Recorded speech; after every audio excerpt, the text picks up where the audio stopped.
Do you see my screen? Yes, clear. We can see. Okay.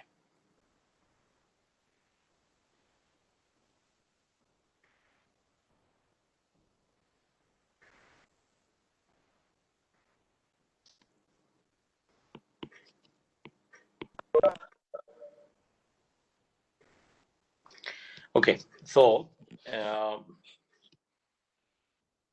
we finished the DC-DC converter, where we discussed buck converter, boost converter, then buck boost. There are other type of converters, that's called Chuk converter, Sepik converter, and there can be interleaved converter, where we use interleaving technique. Two circuits, they are interleaved to obtain better current ripple. I gave you this as a homework. You can look into the book. The details are given in the book. Just draw the circuit, then how it operates, then relevant waveform, and equations, design equations. Okay. The buck converter, the output voltage is given as D into the input voltage. In the boost converter, output voltage is given as Vs1 minus D, and in the buck boost converter, it is given as negative Vs D upon 1 minus D. Okay, this is the equations. These are the equations for the voltages, output voltage. Now, the next topic is the DC to AC converter, where the input is DC and the output will be AC. So input is DC and output is AC. Okay, the AC with variable voltage and variable frequency. With variable voltage and variable frequency, we can get variable voltage, variable frequency AC output from a fixed DC. Fixed DC. So we will study the full bridge inverter, the square wave operation of the inverter, and the PWM operation. We will also study three-phase inverters. DC to AC converter is called inverters. DC to AC converter, we call it inverter. Okay. So we will study three-phase inverter. Then we will study multi-level inverter.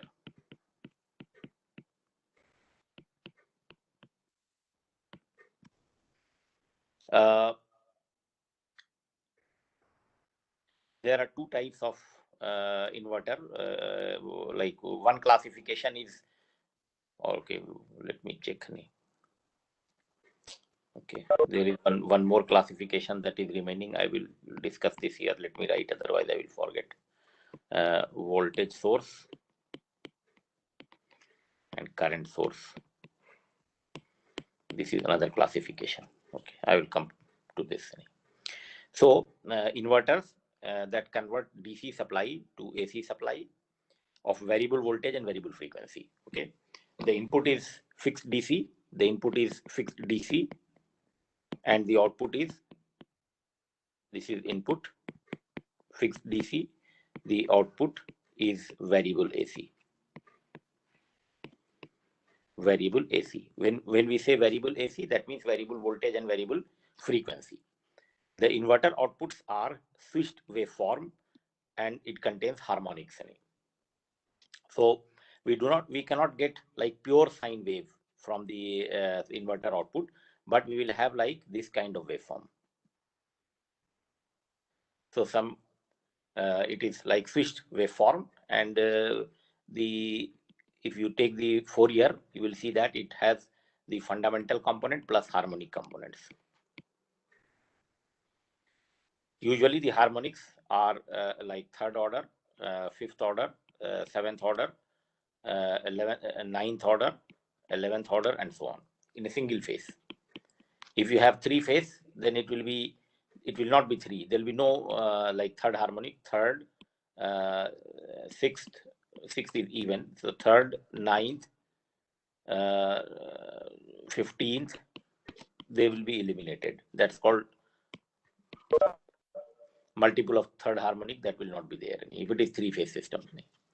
Now, inverters are used in many applications, such as variable speed motor drive application, solar photovoltaic system, where the solar, as you know, the solar cell, they produce DC, but the load are mostly AC.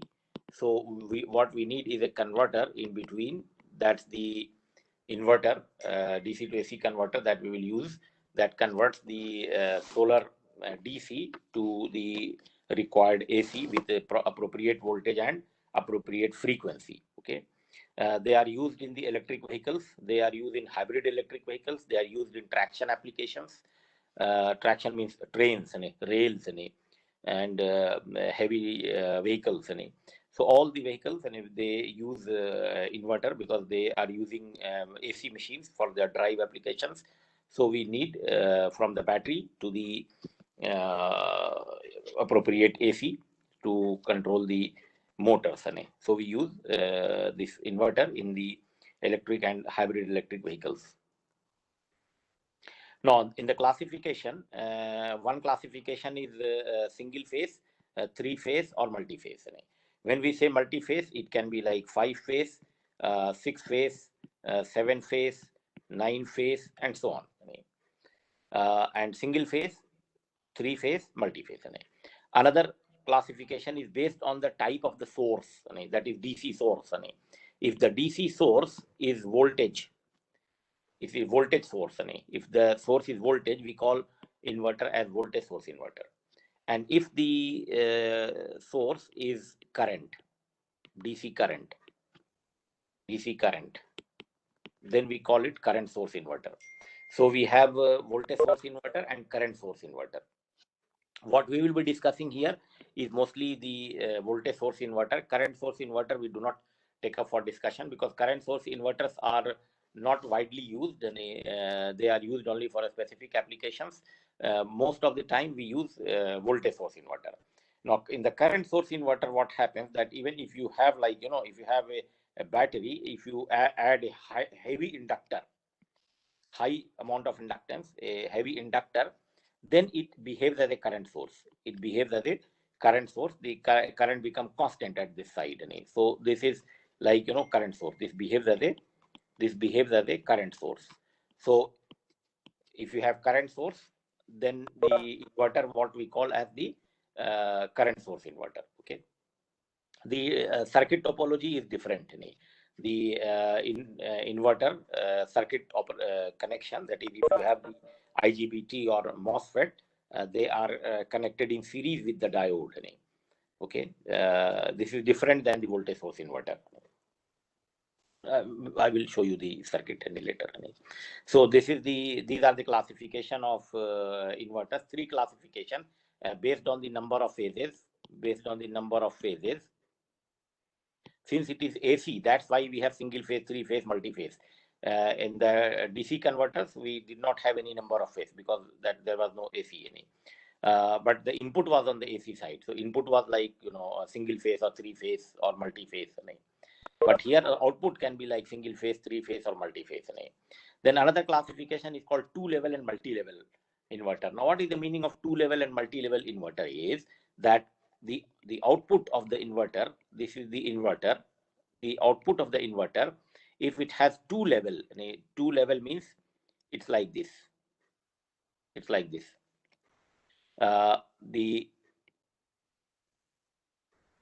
The output have two values or two levels.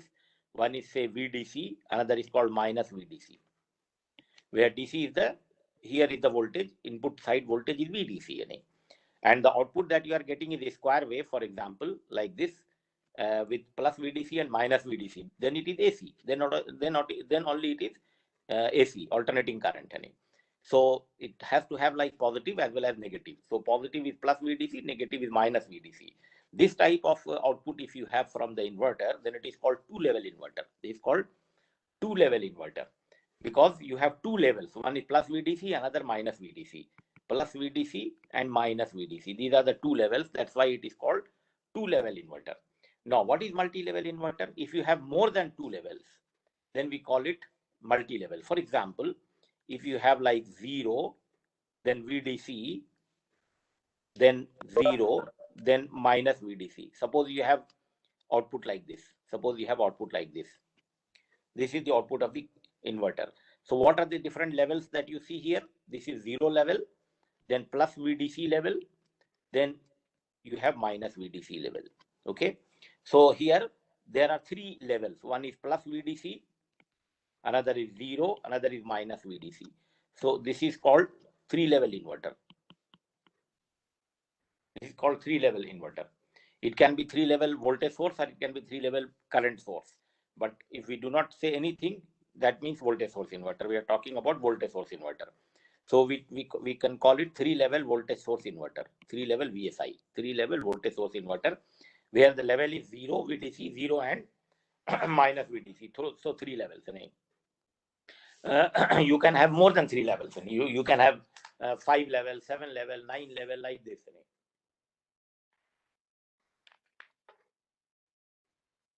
One of our patent is having 49 level. Okay. So what can be the other type of waveform? You see here, like this. 0, then you have half VDC, and then say you have VDC, then you have half VDC, it's symmetrical.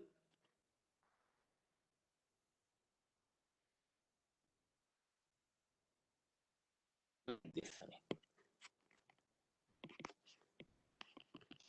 So what are the levels here now? Say this is 0, and say this is plus half VDC, 0.5 VDC, and say this is plus VDC. Okay. Then in the negative cycle, what you have is minus half VDC and minus VDC. So overall, what are the number of levels? The levels are VDC, half VDC, 0, minus half VDC, and plus VDC, minus VDC. So these are the different voltage levels that you get at the output. Then this is called 5-level voltage source inverter. Do you understand this?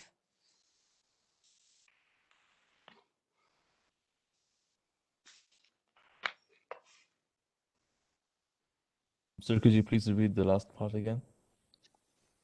Do you understand this waveform? I kind of lost it. So could you please repeat it again? This is the output voltage waveform. This is how the output voltage waveform looks like. You have 0, then you have half VDC, then you have VDC, and symmetrically it is half VDC, then 0, then minus half VDC, then minus VDC, like this. So the number of levels that you get in this output, or you can count the number of levels in this output as 5 levels. And those levels you can mention as, you just count from here. For example, if you count from here, this is plus VDC, then plus half VDC, then 0, then minus half VDC, and then minus VDC. So you count that as plus VDC, plus half VDC, 0, minus half VDC, and minus VDC. So 5 different levels that you can count in this waveform. So we call this waveform as 5-level waveform. And the inverter that is generating this kind of waveform, we call this inverter as 5-level voltage source inverter. What we call them? 5-level voltage source inverter. Does this make sense? Do you understand this now? Yes, sir, clear. Thank you. So voltage source inverter. The input is the DC voltage, constant voltage. Yeah, this is constant DC voltage as the input, and in the output, what we get is like this.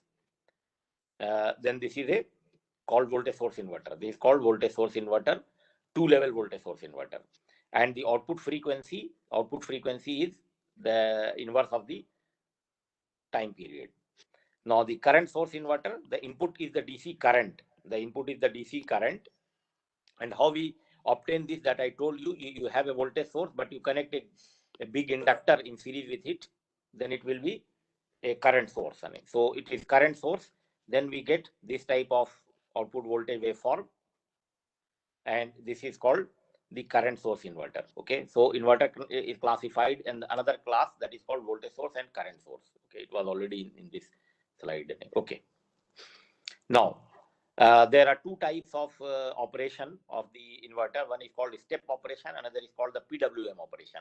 In the step operation, you get one VDC and one half VDC. So VDC in the half cycle, this is time period T by 2. This is another time period T by 2. So overall frequency is 1 by T. So suppose if you have if you want a 50 hertz output, what should be the time period for 50 hertz output? This time period will be 0.02 second or 20 millisecond.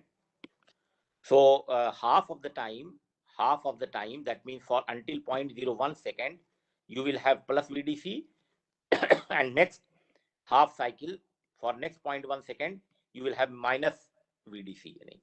So this is called step operation or square wave operation, because you have only two steps that you get in the output.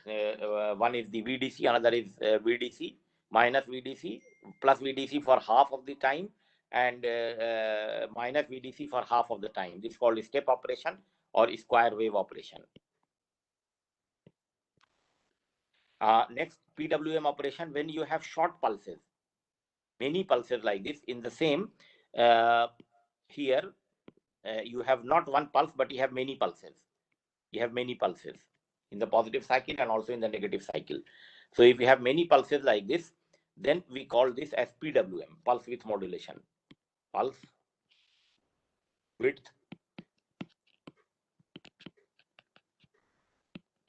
modulation. So actually, this square wave, if you use the Fourier analysis, if you do the Fourier analysis, you will see that it has a strong harmonics in it, fundamental plus harmonics. And there are a lot of harmonics in this. They are strong, like big magnitude of third harmonic, fifth harmonic, seventh harmonics, and so on. So the distortion in the waveform is too much. So to reduce the distortion, what we do, that we use the pulse width modulation. That means we do not just have one pulse in half cycle and one pulse in the negative cycle, but we have many pulses in the positive and many pulses in the negative, like this. So in this case, we get the better wave, and if you take the Fourier of this, then the harmonics is reduced. And you will see that this is, it's made like this, that the pulses are of short duration, and then it increases to larger durations, same magnitude.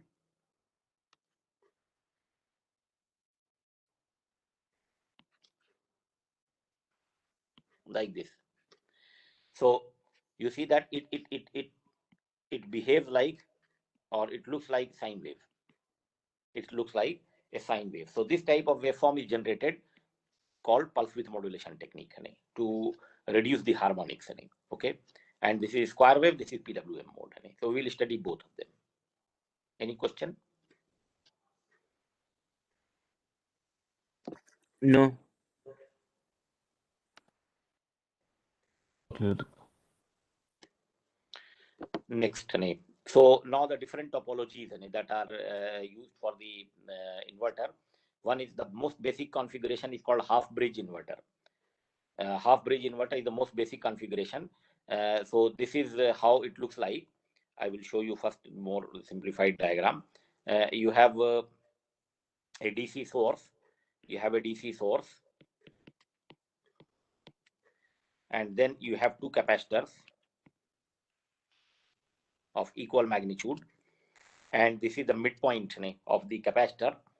You connect load here, and you have the switch here.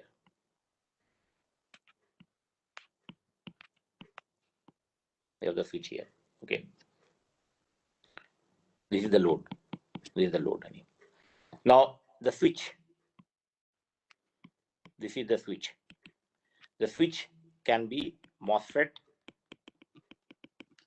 or IGBT. If you have high frequency MOSFET, high frequency low voltage MOSFET, low frequency high voltage IGBT. Okay, and this anti-parallel diode, this diode is actually the body diode of MOSFET. This actually, we should make it more close to each other. This is the body diode. This is the body diode. Body diode means it is already inside. We do not connect this separately. If we have, if we do not have the body diode, then we connect them in separate. This diode is just to consider when you have RL load. When you have RL load, but usually all the loads are RL. AC loads are usually RL load. So you have to provide diode anti-parallel to the MOSFET or IGBT, because you know this IGBT, it conducts only in one direction. It conducts only in one direction. It conducts only in one direction. But if you want the current to be carried in the other direction also, we need to connect a diode. So this diode will be off when the switch is on. When the switch is on, the diode is off, and when this is off, this will be on. Okay, so first we'll understand the basic operation. We'll come to this diode later. Okay, just assume first that we have a switch, a resistive load. We consider a resistive load, and then we will come back to the RL load. So now this is your DC voltage. This is the full DC voltage.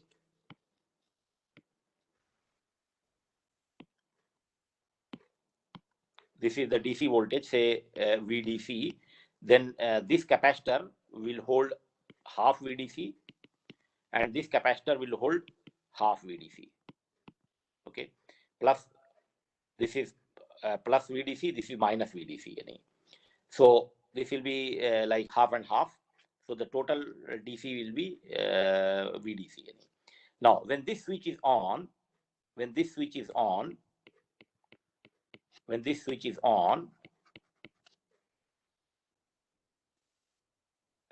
we consider that diode is not here, for example, for now. Okay, just consider resistive. Just consider the switch. Now, what will happen when this switch is on? You see, this is your capacitor is like a battery. It's like a battery. It's like a voltage source. So this is plus and this is minus. So this plus will be here, and this minus is here. So across the load, the capacitor voltage,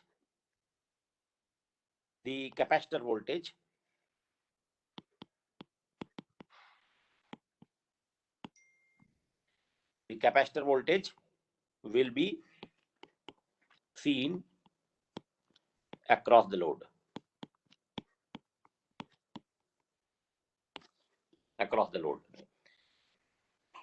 So output voltage V0 will be equal to plus 0.5 VDC. This will be equal to plus 0.5 VDC. This is plus here, this is minus here.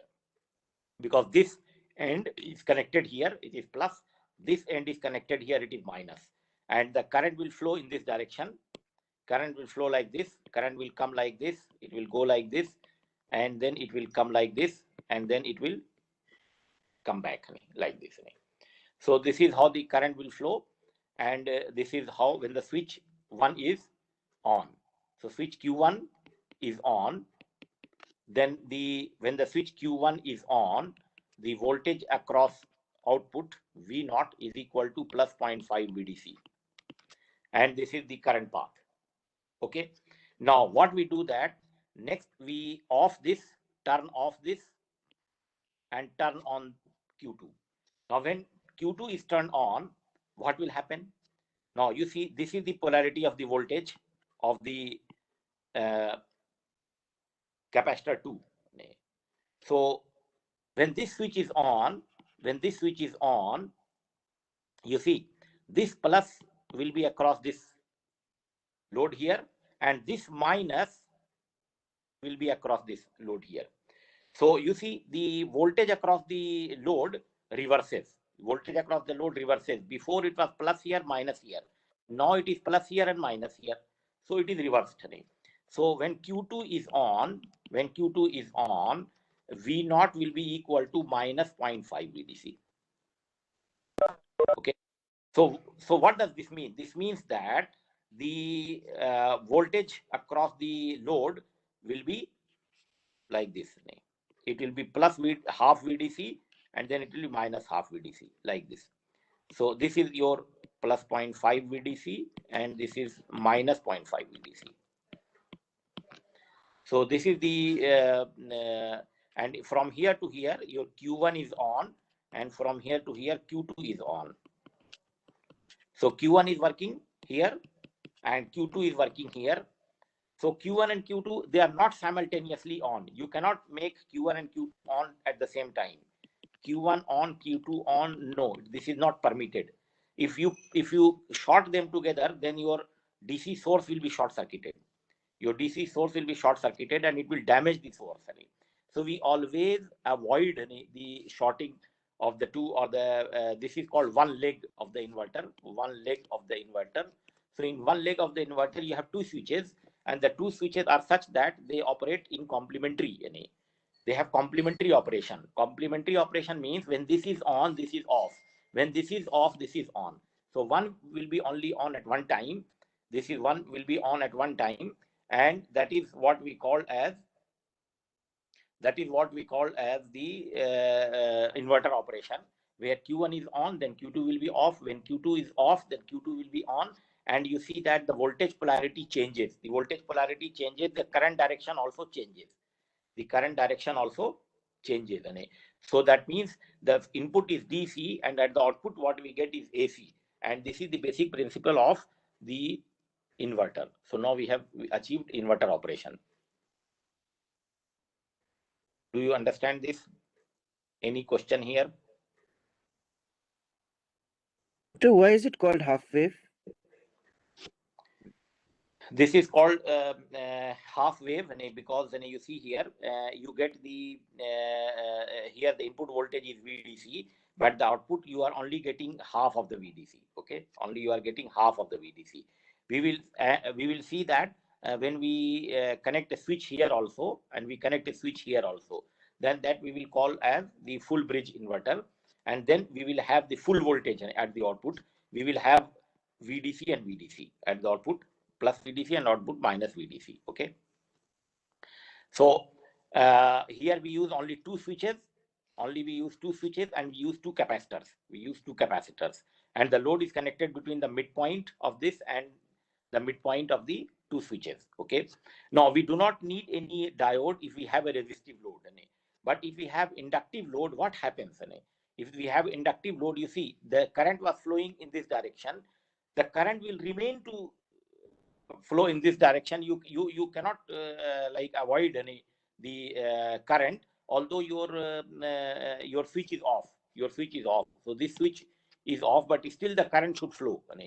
So in this case, what you do, you have to provide an extra path for the current to flow back, and that is why the diode will come into picture. We will see that. Now, so it uses two switches, two capacitor, and a DC source.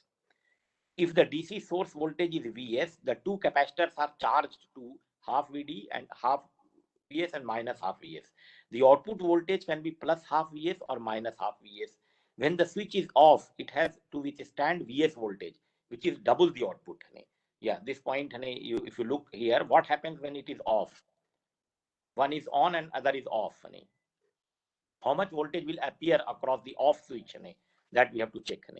So this is on. Okay, and this is off. So when this is off, what is the voltage across this? So you see this point, at this point, this is the voltage, this plus. And this voltage we have here minus this. So what is this total voltage? This total voltage is VDC. Total voltage is VDC. So across the switch Q2, we will have VDC, full voltage. So that means the switch that you have to use should be of double rating, So if it is 400 volt, for example, you will get at the output 200 volt and 200 volt. You will get here plus 200 volt, minus 200 volt, only half. But the switch rating should be 400 volt because it has to withstand 400 volt. So double rating switch you have to use. This is the disadvantage. Although you are using only two switches and you need only two gate driver to switch on and switch off and simple circuit, but the problem is that you have to have overrated switch that you have to use. Okay, and this is the operation that is shown. I just explained to you that when Q1 is on, when this is on, your current will flow like this. Okay, yeah, it was, I show you wrong path here. I show here, yeah. So it will come like this from the source and it will go like this to the back to the source. Okay, and when this switch is on, then your current will flow like this. Okay.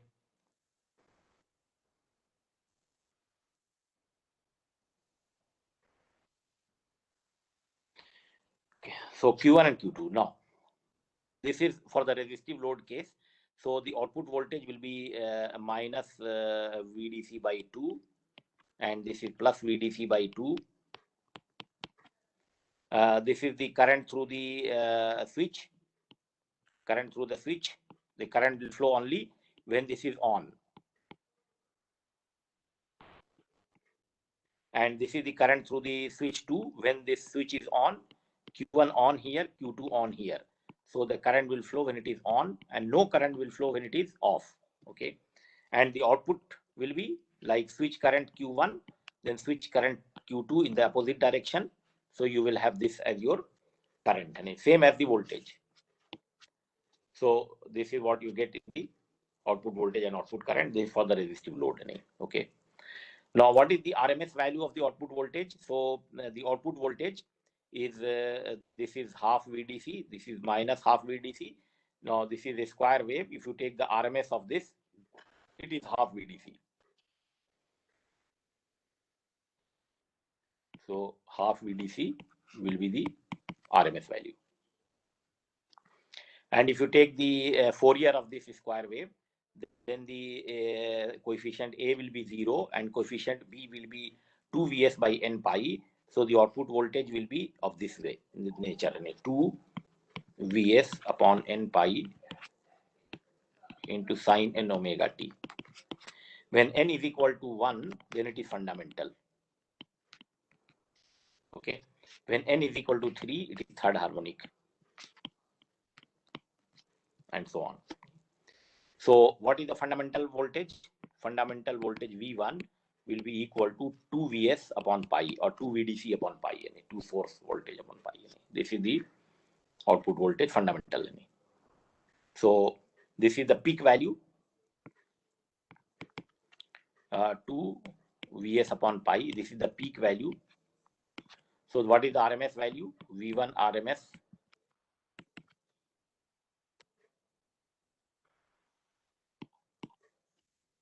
This is the RMS of the fundamental. RMS of the fundamental. So the fundamental RMS is 0.45 into VDC or Vs. Vs is equal to VDC. Vs is equal to VDC. Okay. So this is the fundamental. This is the third harmonic. This is fifth harmonic. This is seventh harmonic, and so on. Okay. We only consider the R load. We will consider RL load in this case, and when we have full bridge converter. So for the full bridge, okay. So before going to that, tell me if you have any question here.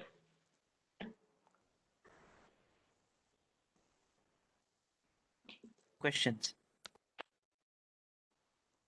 All clear?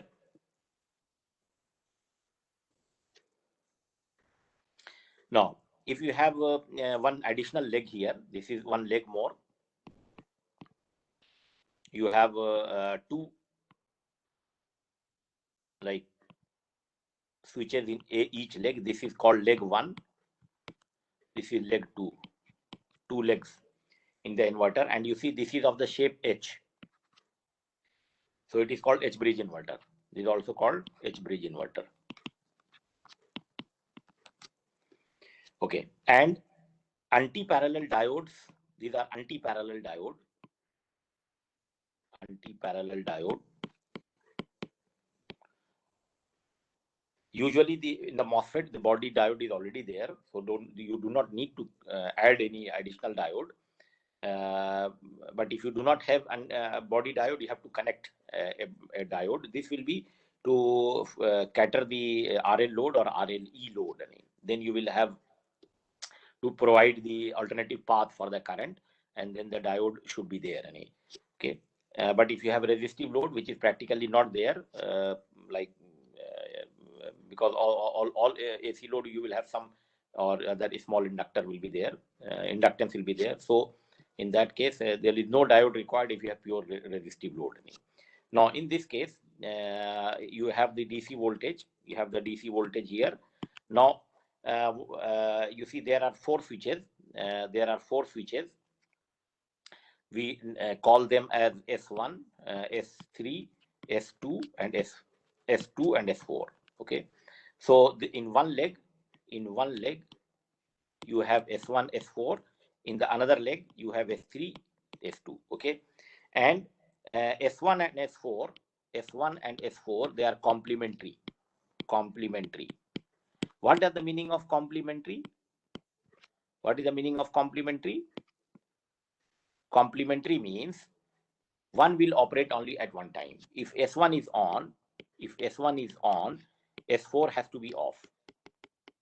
Okay, so that is the meaning of complementary. Okay, you cannot turn on both at one time. If you connect both at one time, what will happen? You see, if both are turned on at one time, then this will be short circuited. This will be short circuited. So the DC source will be short circuited. It can damage the circuit. It can damage the source. So that's why we do not want S1 and S4 to be turned on simultaneously. We do not want them to be turned on simultaneously. Okay. Now what happens? You see, practically, when you see when this is suppose this is working, and this is off. Say this is off. This is the situation for now. Now, when you turn off this, and you want to turn on this, suppose you want this, now you turn off and turn on. So what happens at this moment? That you see, it takes some time for the switch S1 to go from on to off. It takes some finite time. It cannot be instantaneous, because there is some charge recombination process that takes place. So there is some time that it will take to turn off.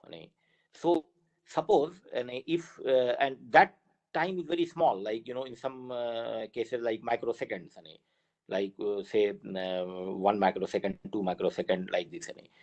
And depending upon the switching speed of the device. Now suppose that you are turning off this and turning on this, but by accident this turned on and this is turned on, but this has not completely turned off. So what will happen in that case? There will be short circuiting of the DC source. Okay, there will be short circuiting of the DC source. So to play safe, we want that this should be completely off, then we turn on this. So what happened that we provide a small dead band, a small time and a gap between the supplying the gate pulses to the S4 and withdrawing the gate pulse from S1. So some dead band is provided. That's called delay. That's called the delay time. That's called the delay time. So when this is turning off from on, then this is little delayed. This turn the on pulse is little delayed for the gate number 4. Because if you do not delay it, then what will happen that it may short circuit the leg. So this is like, about 5 second to 10 microsecond dead band is given between the turn on and turn off. Do you understand this point?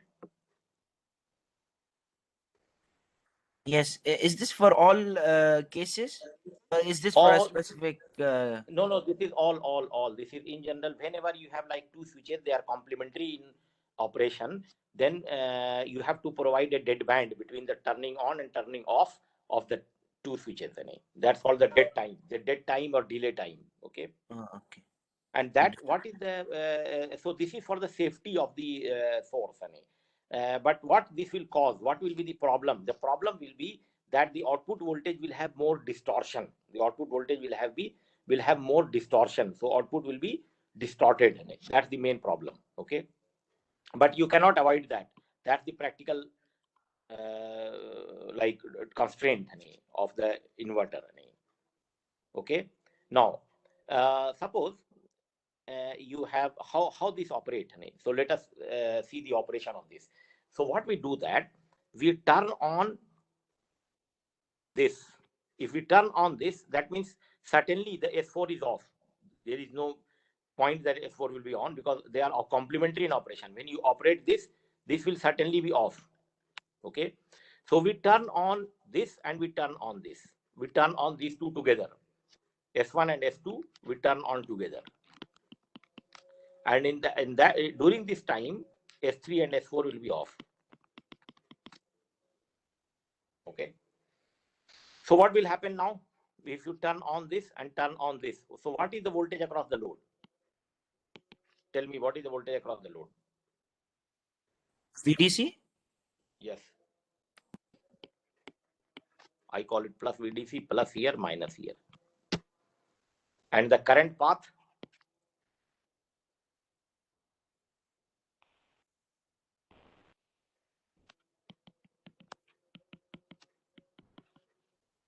This is the current path. This is the current path. Okay. Now, next, what we do that? We turn on S3 and S4 on. So if I say S3, S4 on, that certainly means S1, S2 off because they are complementary in operation. So what will happen? What will be the voltage? Let us check this. This is on. This is on. So what will be the voltage across the load? This will be plus now, and this will be minus now. Yes.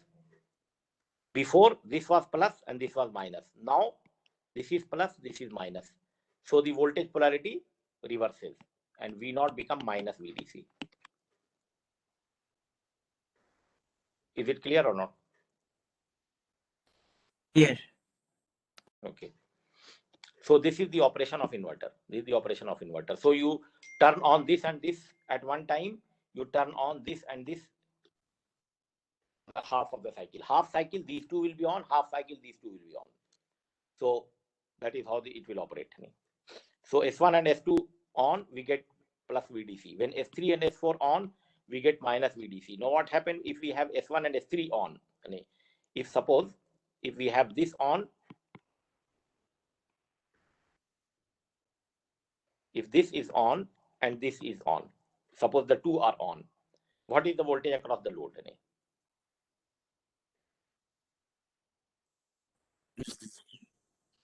Zero, because it's Yeah, short circuit across the load. yeah, yes. So if these two are on, it will be zero. Or what will happen if these two are on? Again, it is zero. Okay. So this is one switching operation. S1, S2 on, we get plus VDC. S3, S2, 4 on, we get minus VDC. But S1, S3 on, we get zero. And S2 and S4 on, we get zero. So how many voltage levels do you see here?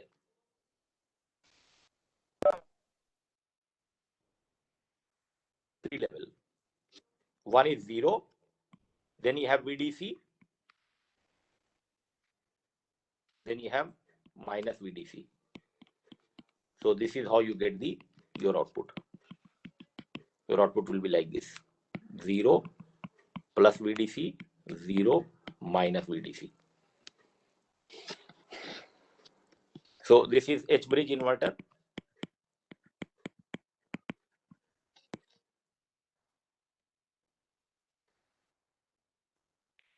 And these are all again the same thing, switching diagram. This is called switching diagram. These two are on. This is the switching diagram. These two are on. These two are on. And these two are on. So 3 different voltage levels you get. S1 and S4 should not be on at the same time. Otherwise, DC source will be short circuited. S2 and S3 should not be on at the same time. Otherwise, DC source will be short circuited. A small time delay is used between the turning off of one switch and the turning on of the other switch. This is done in order to make sure that safe turning on and turning off of both. This is called the dead band and is about 1 to 2 microsecond. It's not 1 to, generally we give like, like big mic, little big, 5 to 10 microsecond. But okay, you can keep 1 to 2 microsecond also, based on the IGBT and this. These are the, like safety issues and safety considerations.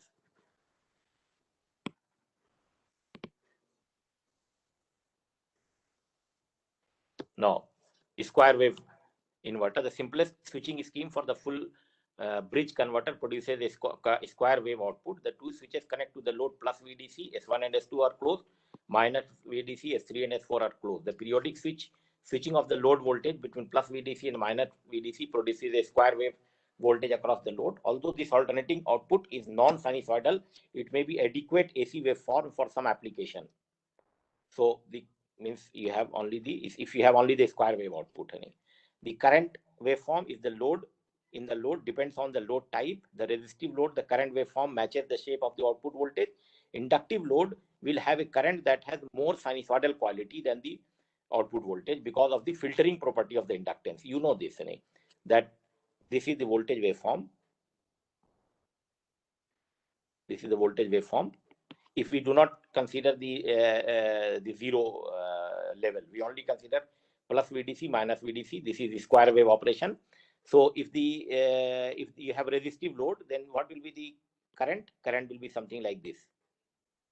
This is the current for the resistive load. But what will happen if you have inductor? Then it will be like this.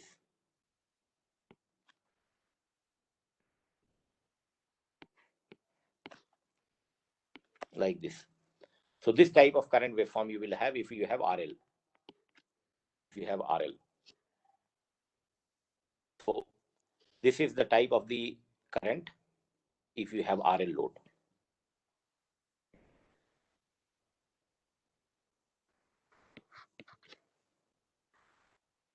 Okay. This is the current I0. This is the voltage V0. I do not consider zero level. I am only considering square wave operation with when S1 here, S1, S2 on, here S3, S4 on. And this is the current waveform for RL load. RL load. And this is the switch current. I1, S1, S2. When you see when S1, S2 on, this is the current and same as the load current. This and this current are the same.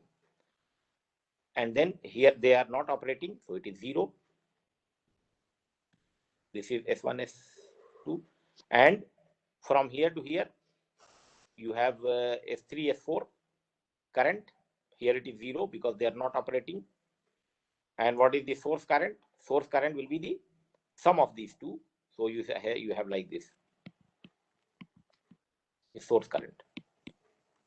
Source means DC source current, DC current. This is AC current. You have a small negative portion also. This is because of the inductor. Because of the inductor. Do you understand this waveform? Yes, doctor. Is this still a 3-level converter? Inverter? No. This 2-level. Okay. Because this is plus VDC minus VDC. If you intentionally want to create 3-level, then you have to use the third operation also. Like you have to use the third this also. You have to switch on S1 and S3 also at some time in between. Then you can get the 3-level operation. Then you can get like this. Okay. You have to use this switching also. If you are not using this switch, you are only using these two switching states, this and this, you will get only square wave.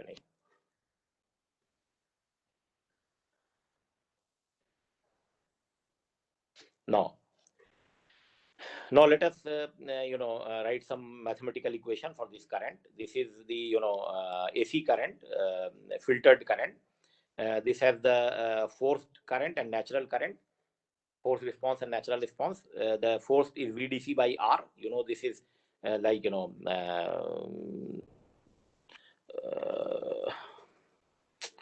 this is like a DC current, DC offset in this, and this is the exponential part, decaying part, A to the power of minus T by tau. This is like transient current. At time T is equal to T by 2, that is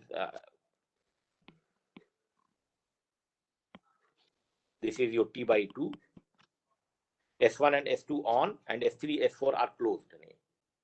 This is S1, S2 is open, S3, S4 is closed. So means this is S1, S2, this is S3, S4. So S3, S1, S2 will be turned off, and S3, S4 will be turned on. Then the voltage across the RL load become minus VDC, and the current become this.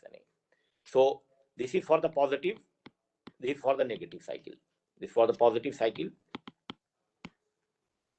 this is for the negative cycle. So you see, this is from 0 to T by 2, and this is from T by 2 to T. So from T by 2 to this negative cycle, you have minus this. And the constant is B, and this time T will be not T minus T by 2. Now you put at T is equal to 0, current is 0, so you get minimum current. At T is equal to 0, at T is equal to 0, the current is minimum. And T is equal to T by 2, current is maximum. Here it is I max, here it is I min. Use these two boundary conditions. So this is min, and this is at T is equal to T by 2, you have I max. So from here you get value of A and then value of B. So then you can put back this A and B. This is the equation for 0 to T by 2. This is the equation for T by 2 to T.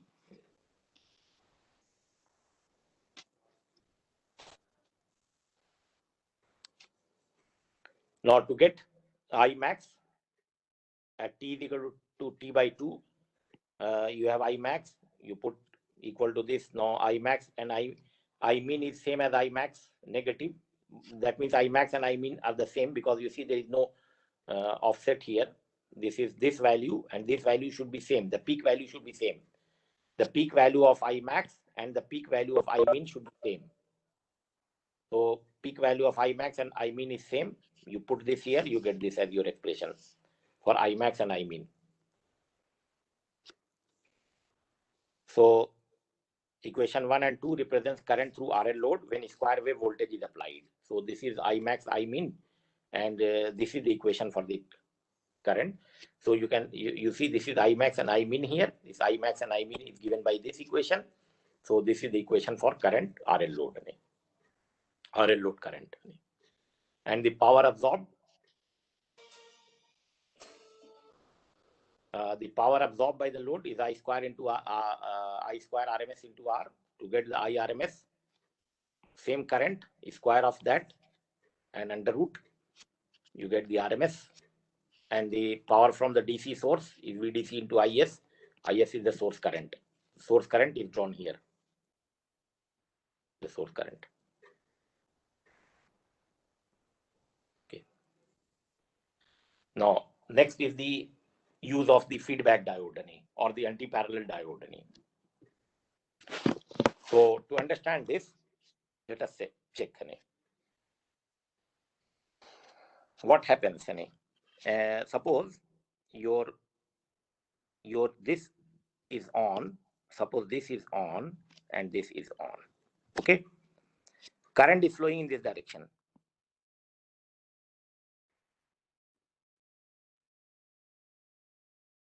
Current is flowing in this direction. Now, what happens that you turn off this and you turn off this. You break the path of the current. You break the path of the current. because the gating pulse is withdrawn from S1 and S2, and we want to turn on S3 and S4. But in between, before turning on and of S3 and S4, we cannot disconnect the current. We cannot break the path of current, because this is RL load. This is RL load. So the current needs to keep on flowing. So how the current will flow? How the current will flow? So, but there is no path here, no path here. And the diode also here, you see, it is connected in anti-parallel. So current cannot flow in this direction. Current cannot flow in this direction. So where the current will go? The current will force to flow like this direction. This diode will be on, and this diode will be on. So current keeps on flowing in the same direction of in the load, but here it will change. So you see that because RL load cannot allow the current to reverse and cannot allow the current to stop.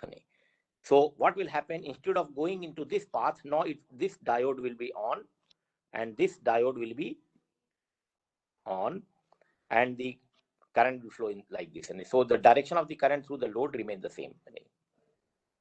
Current direction will remain the same. So this was the current flowing, S1 and S2. Now S2 is turned on, S1 and S2 is turned off. When it is turned off, the voltage immediately will change, but the current cannot change. So the current falls slowly. It falls slowly. It falls slowly, but D3 and D4 will be on. D3 and D4 will be on, because that is only possibility. There is no other possibility. There is no other possibility. Okay. And then S3 and S4 will be on, and the current S3 and S4 will be on, and the current will now be negative. Current will now be negative. So now the current drops to 0. Current drops to 0 here. Current drops to 0, and then it will reverse through this. It will drop and it will reverse through this. So current will go like this. And now we switch off this and switch off this. When these two switch off, but the current is flowing in this direction, it should keep on flowing in this direction. So what will happen? It will now flow through this path, this diode, and the reverse is this diode. So it will flow like this.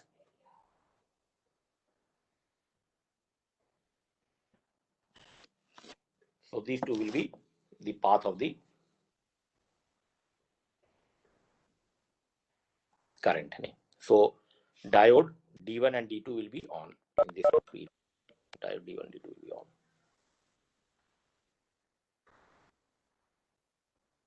Doctor? Yes. This period like where D3 and D4 are on, can we consider that as the dead band? No. This is not dead band. Dead band is the turning on and turning off between these two. But this is the forced period where the diode has to be turned on because of the non-availability of the switches. So alternative path for the current should be there, so that the current cannot instantaneously drop to 0. Current cannot go like this. It cannot drop to 0. It has to slowly fall. It has to slowly fall. So it slowly falls through the alternative diodes. Okay. Now I put here a question: draw current through the diodes and the switches, which is not here. So you can draw the diode current and the switches current. So you see here, diode current is same. What? Diode current is same as this current, and then 0, and then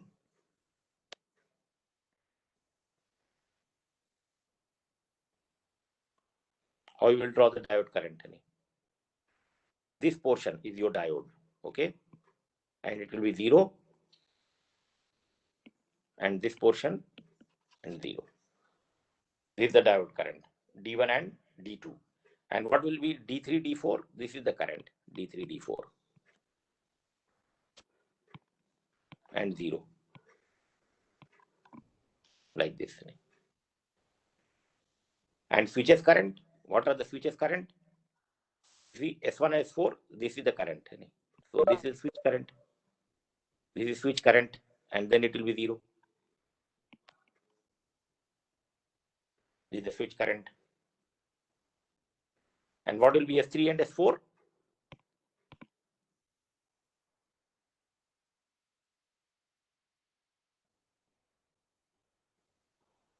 This is S3 and S4 current. Can you draw these currents? You understand this? Yes.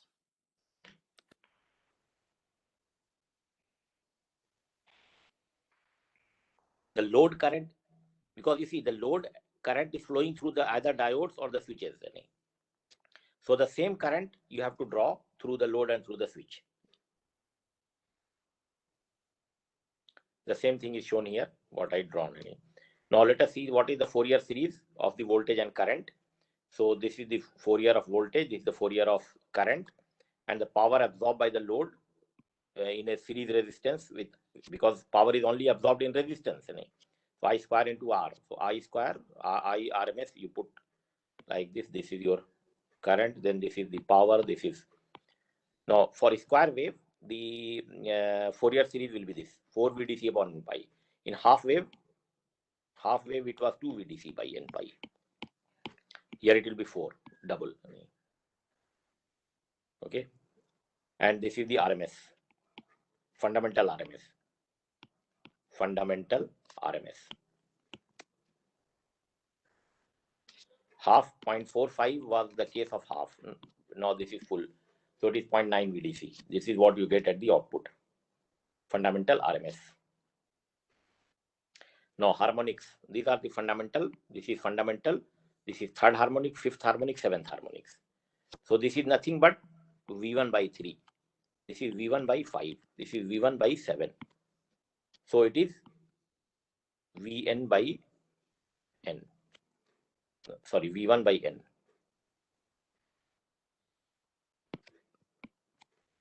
V1 by n. This is nth harmonic in terms of V1. So this is how you draw it, the spectrum. This is voltage spectrum. Voltage spectrum. This is fundamental at 100%, 1. Then 1/3 is your third harmonic. 1/5 is your fifth harmonic. 1/7 is your seventh harmonic. 1/9 is your ninth harmonic. 1/11 will be your 11th harmonic. This is called harmonic spectrum of voltage. Okay, or voltage spectrum or harmonic spectrum.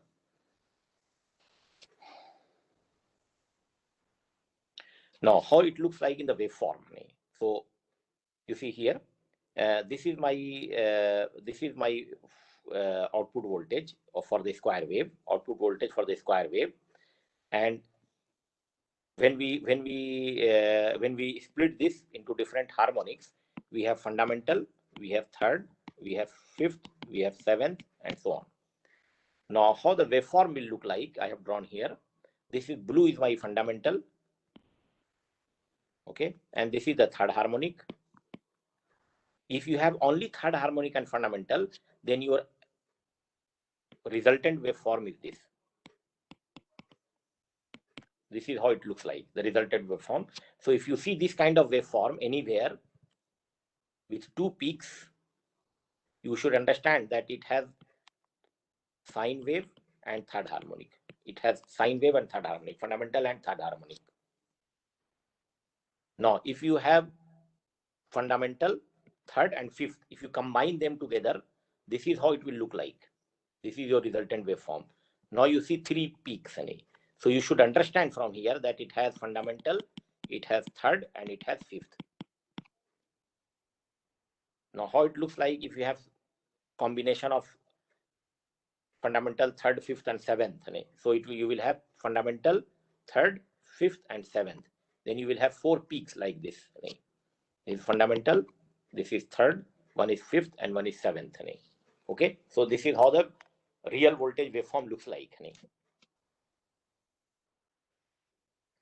Now this is an example, a single phase full bridge inverter with a square wave output supplying a RL load with a fundamental frequency of 50 Hz, 200 volt DC, the voltage and current harmonics up to 11th harmonics. Total power absorbed and the total harmonic distortion in the voltage. So harmonic distortion is another very important parameter to measure the quality of the voltage waveform. This is how you define total harmonic distortion.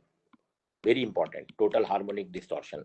And when you connect a inverter to the grid, a solar photovoltaic inverter to the grid, then the harmonic distortion, total harmonic distortion should be less than 5%. Otherwise, they will not allow you to connect to the grid. That is called IEEE 591 standard. So harmonic distortion, total harmonic distortion is very important parameter, and you need to calculate total harmonic distortion in any waveform, in the AC waveform, inverter waveform. And this is how you define it: V square RMS, V1 square RMS under root divided by V1 RMS. This is your total harmonic distortion. So now you see V RMS is VDC, and V1 RMS is V4 VDC by root 2 pi, and this is V RMS. So when you calculate this, this is your total harmonic distortion. Okay. And this is the Vn, nth harmonic peak value. This is the nth harmonic current. This is the power loss due to nth harmonics.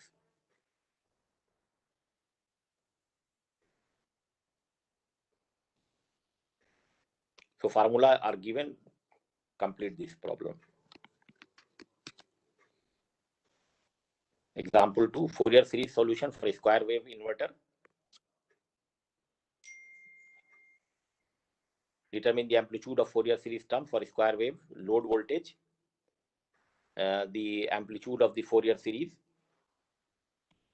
for the load current and the power absorbed by the load. So Vn, In, Pn.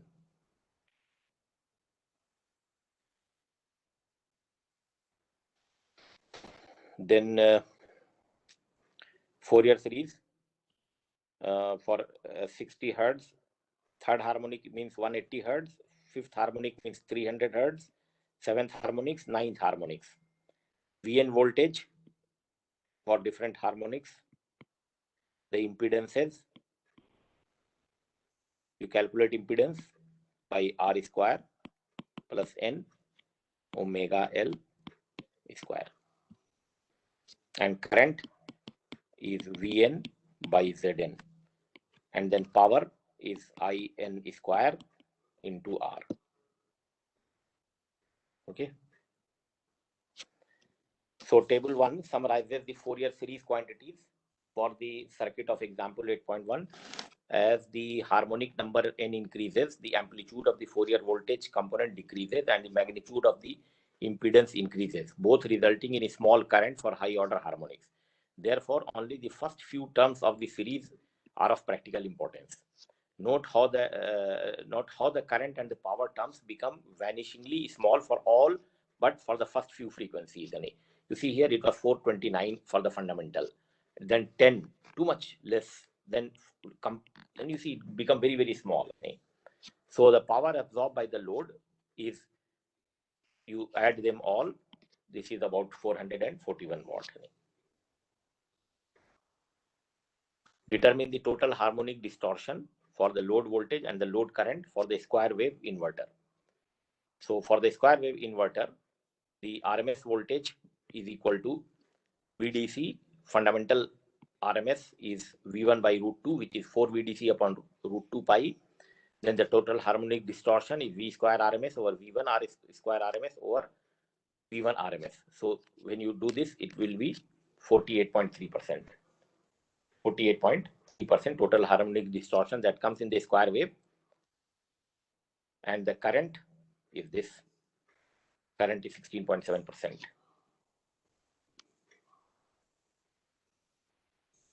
Okay.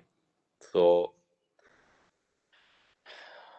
this is the how you control the harmonics, because Here you have a lot of harmonics because you see you have huge total harmonic distortion in the square wave, 48.3%, and the harmonic spectrums are like this. This is fundamental at 100%. Then third harmonic will be fundamental by 3. Fifth harmonic will be fundamental by 5, and so on. So how do we control the voltage? By changing this switching angle, the changing of the switching angle. This alpha is the switching angle, similar what you have seen in the thyristor. This is the switching angle. So when you change the switching angle, then your square wave become like this. It become like 3-level waveform, and your RMS is given by this. Your N is given by this. Your nth harmonic is given by this. So now this is a function of alpha. Now you see, if you put a specific value of alpha, you can eliminate certain harmonics. Okay, this is how you control harmonics. You remove certain harmonics. So by controlling alpha, one can control the output voltage Vn and the Vrms. You see here, Vrms is a function of alpha, Vn is a function of alpha. Now suppose if you put alpha is equal to 30 degree. So what will be this value for third harmonic? For third harmonic, V3 will be equal to 4 VDC by 3 pi into cos 90, so which will be equal to 0. So third harmonic will be completely eliminated. Third harmonic will be completely eliminated. Third harmonic will be eliminated. If you put alpha is equal to 30 degree, that means you switch on the voltage such that you get the voltage at this. This is 30 degree. If you put 30 degree, you will eliminate third harmonic. Now what if you want to eliminate fifth harmonic? So for fifth harmonic, this is cos of 5 alpha should be equal to 0. So what should be the value of alpha? So you see, if you put 5 alpha should be equal to 90 degree. Yes, should be equal to 90 degree. So what is alpha? 90 by 5. 18 degree. So if you put 18 degree, then your fifth harmonic will be eliminated. Fifth harmonic will be eliminated. So this is how you control alpha to change the harmonic spectrum. So if you put alpha is equal to 30 degree, your V3 will be 0. This harmonic will be completely eliminated from your output. No third harmonic will be seen. Only higher harmonic is fifth. That will be there. So in designing filter, you see you have inverter here. Then here you connect some filter. Then you connect to the load. So this filter designing will be easy if you have higher frequency. The lower frequency is eliminated. Higher frequency harmonics are there. Then it is easy to design, and like low value of inductance and capacitance will be used. Same thing is explained here. So alpha is equal to 90 by n. So to eliminate third harmonic, you have to alpha is equal to n. Now, harmonic reduction and amplitude control may not be obtained simultaneously in this scheme, because you are only eliminating harmonics. So if we wish to eliminate third harmonic, alpha is equal to 30 degree, but this leads to the reduction in the fundamental, because now your fundamental will be 4 VDC upon pi into cos 30. So it is 1.1 VDC. Okay. So, and for alpha, it is 1.27 VDC. So if you put alpha is equal to 30 degree, although you are able to eliminate third harmonic, but your fundamental will also reduce. Your fundamental will be this. Original fundamental was this. Hence, the amplitude is controlled separately using a DC-DC converter before the inverter by increasing the VDC. So you eliminate harmonics by using alpha, and to control the DC link voltage, what you do that you do not do any control within the inverter, but you can control your DC voltage itself. So this is your original source VDC. You use here a boost converter, boost DC-DC converter, and then you connect your inverter. Do you understand this point?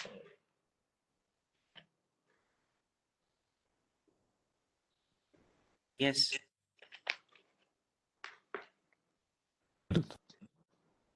Yeah.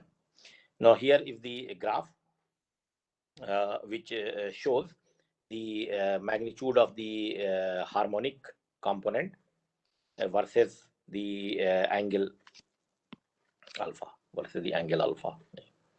So for fundamental, if you increase alpha, the fundamental will decrease like this. Fundamental will decrease like this. And fundamental will be 0 for pi by 2. If you put alpha is equal to pi by 2, then fundamental will be completely 0. For third harmonic, for alpha, it will be like this. It will go like this. This is how the third harmonic will. So you see at 30 degree, it will be completely eliminated. But if you have 3 pi by 4, it will again increase. It will keep on increasing, and then finally it will be 0. For fifth harmonic, you see 18 degree. So you keep on increasing alpha, it will be 0, but then again it will increase. And then again it will be 0 at this particular angle, 3 pi by 10. Then again it will increase. And finally everything will be 0 at pi by 2. This is for seventh harmonic. This is for 11th harmonics. Do you understand this graph, what I mean to say? Yes. That each harmonic will go to 0 at pi over 2. Yes. And you see third harmonic will keep on decreasing with the increase in alpha, and at pi by 6, that means at 30 degree, it will completely be 0. But if you have alpha more than 30 degree, again it will start increasing. Third harmonic will keep on increasing. It will have some peak value somewhere here, but then again it will start decreasing. So this is how the third harmonic will behave. This is how the fifth harmonic will behave. This is how seventh harmonic will behave. This is how 11th harmonic will behave with respect to alpha. This is what it is plotted. Okay. Okay, so I will stop here. And regarding your midterm, there will be no more change in the midterm. You have to give the midterm tomorrow.